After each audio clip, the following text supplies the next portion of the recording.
Algeria's longest-serving president, Abdelaziz Bouteflika, will likely be remembered for ending the civil war that lasted 10 years and killed hundreds of thousands of people.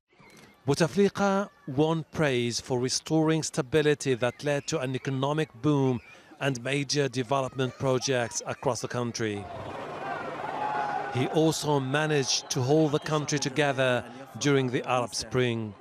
There were protests in January 2011 over poverty and unemployment. The government responded by creating thousands of small business opportunities with generous incentives to young entrepreneurs, reducing food prices and ending a decades-old state of emergency.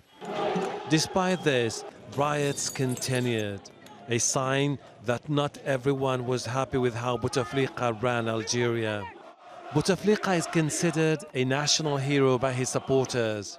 He fought on the battlefield during Algeria's War of Independence from France and then served as foreign minister until 1979.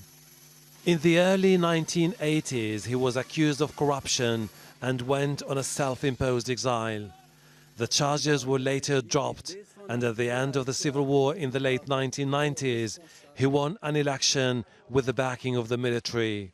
The opposition said the vote was rigged. Bouteflika's critics accused him of clinging to power and cracking down on his opposition. During his second term in office, he managed to change the constitution to allow him to run for an unlimited number of terms. So with mounting controversy and popular unease among his opponents, Bouteflika won a third election in 2009 and a fourth in 2014. By the time he won the 2014 election, he was frail and rarely seen in public, and some said he was no longer fit to govern.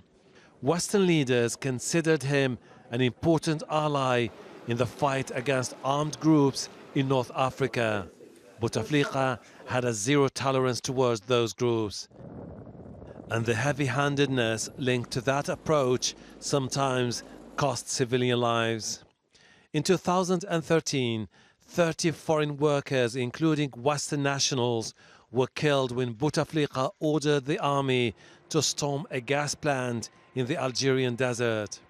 The aim was to rescue hundreds of hostages held by an armed group affiliated with Al-Qaeda.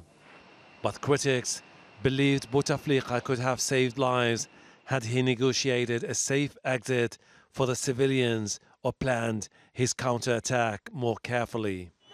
During his last years in power, he sacked many of his top army generals in a push to curb their influence. Bouteflika had a number of health concerns in recent years. He suffered a mini stroke at the beginning of 2013 and was in a French hospital for 3 months. Abdelaziz Bouteflika's opponents say his legacy was one of stagnation, while his supporters insist he brought much-needed stability to Algeria.